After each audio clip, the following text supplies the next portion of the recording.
Assalamualaikum warahmatullahi wabarakatuh. Perkenalkan, nama saya Siti Syarokah, NIM 230702100023. Kali ini saya akan membahas tentang peran sekolah sebagai lembaga pengembangan pendidikan multikultural. Sebenarnya tujuan ini untuk apa sih? Tujuan ini itu untuk mengetahui peran sekolah, baik dari segi kurikulum, dari guru, dan juga materi dalam pengembangan pendidikan multikultural. Pendidikan multikultural sendiri itu harus ditanamkan sejak dini kepada anak-anak peserta didik gitu, agar bisa mengetahui bagaimana ia berinteraksi dengan lingkungannya dan menghargai perbedaan yang ada dalam lingkungannya. Di Indonesia sendiri, Indonesia itu sebagai negara dengan keberagaman budaya ya yang sangat banyak dan sangat besar, karena bisa dilihat dari kondisi sosiokulturalnya, budaya-budayanya. Karena di Indonesia itu sendiri itu banyak sekali perbedaan, entah itu bahasa, terus etnis, suku gitu.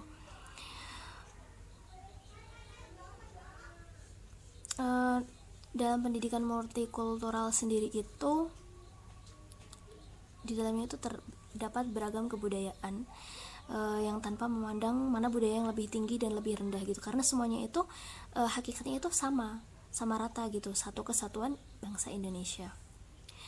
Langsung saja kita bahas pembahasannya. Yang pertama itu pengertian multikultural. Kita harus tahu ya, pengertian multikultural sendiri itu apa. Nah, multikultural ini berasal dari kata multi yang artinya itu banyak atau lebih dari satu, dan kultural itu sendiri artinya adalah berhubungan dengan kebudayaan. Multikultural itu artinya bersifat keberagaman budaya. Ini karena pengertian menurut KBBI. Nah, pengertian pendidikan multikultural menurut M. Ainul Yakin itu adalah strategi pendidikan yang diaplikasikan pada semua jenis mata pelajaran dengan cara menggunakan perbedaan-perbedaan multikultural yang ada pada para siswa, seperti perbedaan etnis, agama, bahasa, gender, sosial, ras, kemampuan, dan umur, agar proses belajar menjadi efektif dan mudah. Nah, itu pengertiannya menurut M. Ainul Yakin. Kita langsung ke pembahasannya aja. Yang pertama itu sekolah sebagai pengajaran pendidikan multikultural. Kan gini ya, manusia itu kan sebagai makhluk sosial. Nah, menurut Aristoteles, yaitu filsuf, manusia itu adalah makhluk sosial, adalah makhluk yang senantiasa ingin hidup berkelompok. Jadi manusia itu merupakan makhluk sosial yang tidak bisa menyelesaikan segala permasalahannya itu sendiri. Dia pasti akan selalu membutuhkan orang lain untuk memenuhi kebutuhannya, ya, maupun untuk menjalankan perannya selaku makhluk hidup. Itu manusia sebagai makhluk sosial menurut Aristoteles. Jadi gini. Nah, kalau sekolah di samping sebagai tempat untuk mengembangkan kompetensi, juga untuk mengembangkan kepekaan sosial di lingkungannya agar interaksi di lingkungannya berjalan dengan baik. Karakter siswa itu bisa dilihat dan dinilai ketika seseorang itu berinteraksi dengan orang lain. Ya, seperti tadi ya, salah satu sifat manusia selain sebagai makhluk individual itu, manusia juga sebagai makhluk sosial. Dengan demikian, kompetensi merupakan indikator yang menunjuk kepada perbuatan yang dapat diamati dan sebagai konsep yang mencakup aspek-aspek pengetahuan, keterampilan, nilai, dan sikap serta tahap-tahap pelaksanaan secara utuh. Lanjut,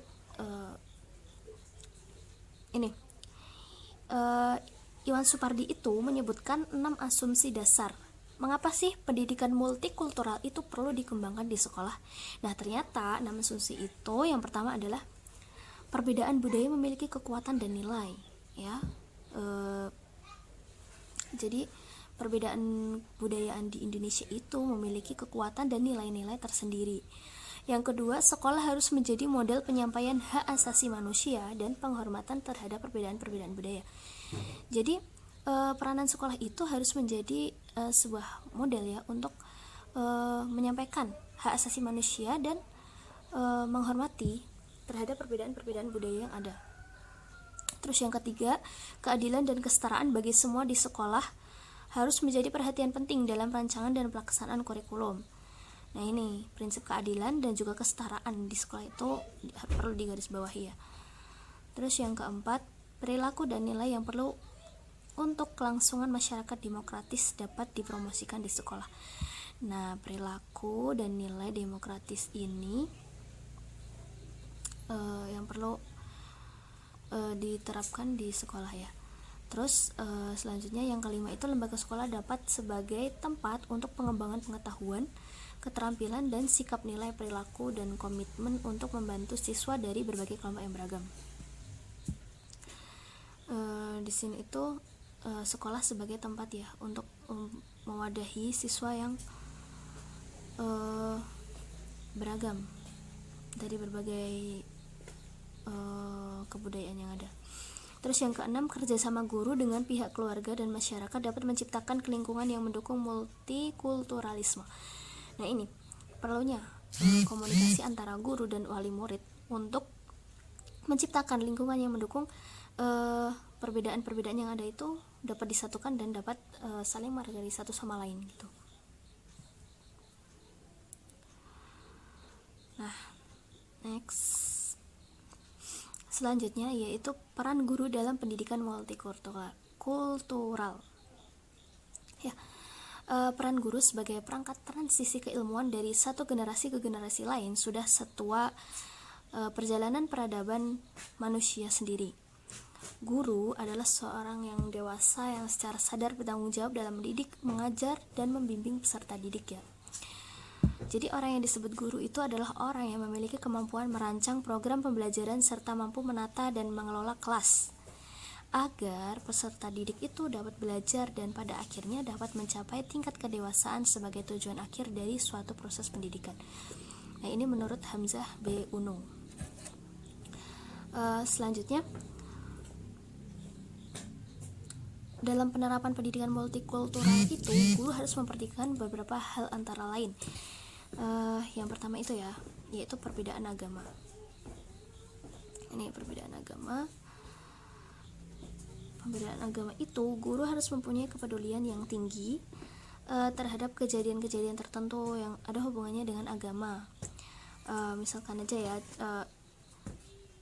itulah dialog atau musyawarah adalah cara penyelesaian segala bentuk masalah yang dianjurkan oleh agama dengan segala kepercayaan yang ada. Jadi kan di sini kan agama di sekolah, misalkan aja di sekolah negeri itu kan nggak hanya satu agama ya, karena di situ pasti ada agama Islam, Kristen, itu jadi satu di situ. Kecuali kalau misalkan sekolah yang berbasis Islam kayak misalkan madrasah sanawiyah itu kan udah beda lagi, karena di sini adalah yang dia bahas adalah sekolah yang berbasis multikultural, banyak budaya, banyak agama dan perbedaan bahasa juga. Terus yang kedua itu guru harus memperhatikan perbedaan bahasa ya. Di sini karena guru harus mempunyai wawasan yang cukup tentang bagaimana seharusnya menghargai keberagaman bahasa. Nah, wawasan ini adalah dasar seorang guru agar sikap dan tingkah lakunya itu menunjukkan sikap yang sama dan selalu menghargai perbedaan bahasa yang ada. Jadi guru itu harus mempunyai sensitivitas yang tinggi terhadap masalah-masalah yang menyangkut adanya diskriminasi atau ya perpecahan bahasa yang terjadi dalam dan di luar kelas. Terus yang ketiga itu perbedaan gender. Nah, di sini yang selalu menjadi masalah itu adalah perbedaan gender, karena sekarang itu banyak orang yang menuntut kesetaraan gender ya. Gender itu adalah peran, sifat dan perilaku manusia dalam kehidupan sehari-hari. Ya, itu baik dari untuk perempuan atau laki-laki ya. Dalam prakteknya peran, sifat dan perilaku ini sangat dipengaruhi oleh anggapan-anggapan terhadap apa yang layak diperankan atau dilakukan oleh perempuan dan laki-laki, ataupun sebaliknya apa yang tidak boleh diperankan atau dilakukan oleh perempuan dan laki-laki dalam kehidupan sehari-hari. Meskipun saat ini itu hak dan kewajiban laki-laki antara dan perempuan itu dianggap sama ya, kayak misalkan aja kenapa kalau di kelas ya, contohnya di kelas aja, guru itu pasti kalau ngomong sama murid perempuannya itu pasti ngomongnya itu lembut, dengan lemah lembut. Tapi kalau dia berbicara dengan si siswa yang laki-laki itu pasti dengan nada yang tinggi, yang keras gitu. Itu kan ada suatu perbedaan di situ ya. Di sini adalah kita sebagai guru itu harus bisa menyamaratakan antara perempuan dan laki-laki.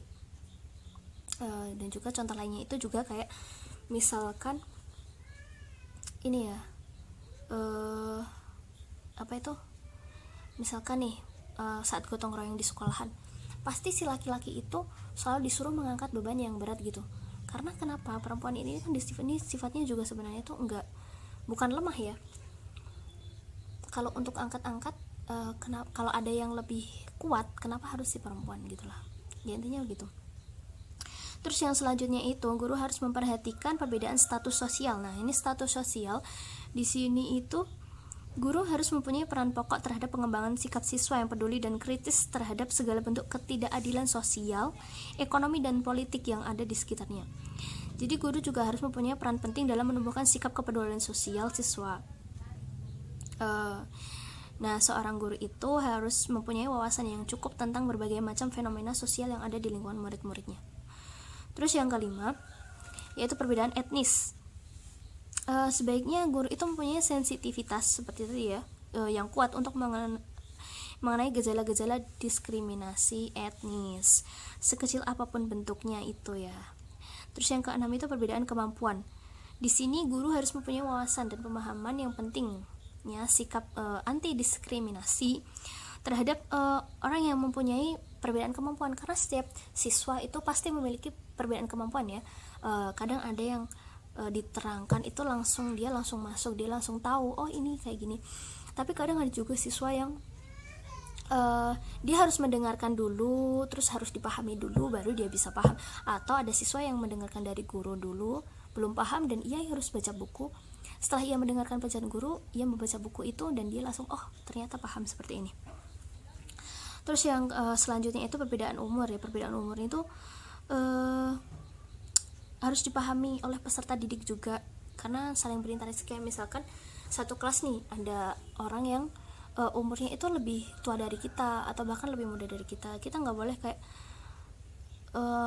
apa sih kamu udah tua, aku masih muda gitu. Jangan kayak gitu. Di sini juga guru itu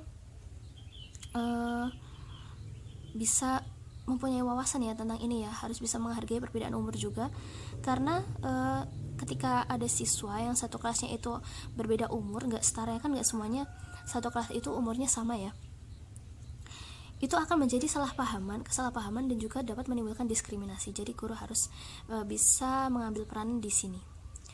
Oke, selanjutnya itu ada peranan kurikulum terhadap dalam pendidikan multikultural ya.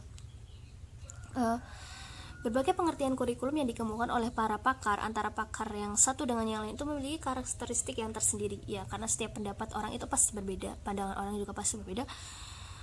Namun dari perbedaan yang pemikiran dapat diambil kesimpulan ya, betul, bahwa perbedaan itu terdapat pada bagaimana memandang kurikulum secara sempit atau secara luas. Secara sempit, kurikulum diartikan sejumlah mata pelajaran yang harus ditempuh oleh peserta didik mulai dari masuk sekolah sampai selesai untuk mendapatkan ijazah. Kalau pengertiannya secara luas, kurikulum itu tidak hanya sebatas mata pelajaran yang harus diikuti oleh siswa selama mengikuti pendidikan, tetapi kurikulum itu meliputi segala usaha sekolah yang dapat memengaruhi belajar siswa ya. Gitu. Selanjutnya adalah multikultural sebagai landasan pembelajaran. Nah ini, kedudukan kebudayaan dalam suatu proses pembelajaran sangat penting, tetapi dalam realita proses pengembangan sering hanya ditentukan oleh pandangan pengembang tentang perkembangan ilmu dan teknologi. Secara intrinsik, filosofi, visi, dan tujuan pendidikan para pengembang pembelajaran sangat dipengaruhi oleh akar budaya pengembang yang melandasi pandangan hidupnya. Longstreet dan Shen ini ya menyatakan bahwa kita umumnya tidak hanya menyadari berbagai kualitas yang dibentuk oleh budaya yang menjadi ciri perilaku kita. Landasan ini yang diperlukan dalam pengembangan pembelajaran adalah teori belajar. Nah ini dia, teori belajar. Nah, teori belajar ya, dalam buku yang berjudul Sociocultural Origins of Achievement, ini Mayer mengatakan bahwa keterkaitan antara kebudayaan dan bahasa, persepsi, kognisi, keinginan berprestasi, motivasi berprestasi merupakan faktor-faktor yang berpengaruh terhadap belajar siswa. Nah, ini benar. Nah, ini pentingnya pertimbangan budaya dalam meningkatkan proses belajar siswa ya, karena semua menginterpretasikan perilaku, informasi, dan situasi melalui lensa budaya kita sendiri yang tersirat dalam cara pandang kita gitu loh. Nah, ini Wlotkowski dan Ginsberg yang menyatakan bahwa kebudayaan adalah dasar dari motivasi intrinsik dan mengembangkan model belajar yang komprehensif dalam arti pengajaran yang responsif terhadap kultural. Model ini merupakan pedagogi lintas disiplin dan lintas budaya. Ini ya, jadi kesimpulannya itu, sebagai masyarakat yang multi etnis, di Indonesia terdapat ratusan kelompok etnis beserta substansinya masing-masing. Kemajemukan tersebut tidak hanya karena jumlah etnis yang banyak, tetapi juga karena terdiri dari berbagai perbedaan khas budaya yang melekat pada setiap etnis, baik yang bersifat horizontal maupun vertikal. Inti dari keberhasilan multikultural adalah keinginan untuk menerima budaya kelompok lainnya. Ini benar. Di sekolah ya, harus bisa menerima budaya kelompok lain, etnik, gender, bahasa, dan keberenekaan agama sebagai suatu bentuk keseimbangan dan membentuk satu kesatuan. Pendidikan multikultural itu harus didekati dengan strategi pembelajaran dan kurikulum yang mengarahkan kepada proses pembelajarannya. Ya, tadi itu sedikit peran sekolah sebagai lembaga pengembangan pendidikan multikultural ya. Terima kasih, kurang dan lebihnya saya mohon maaf. Saya Siti Syarokah. Ya, terima kasih. Assalamualaikum warahmatullahi wabarakatuh.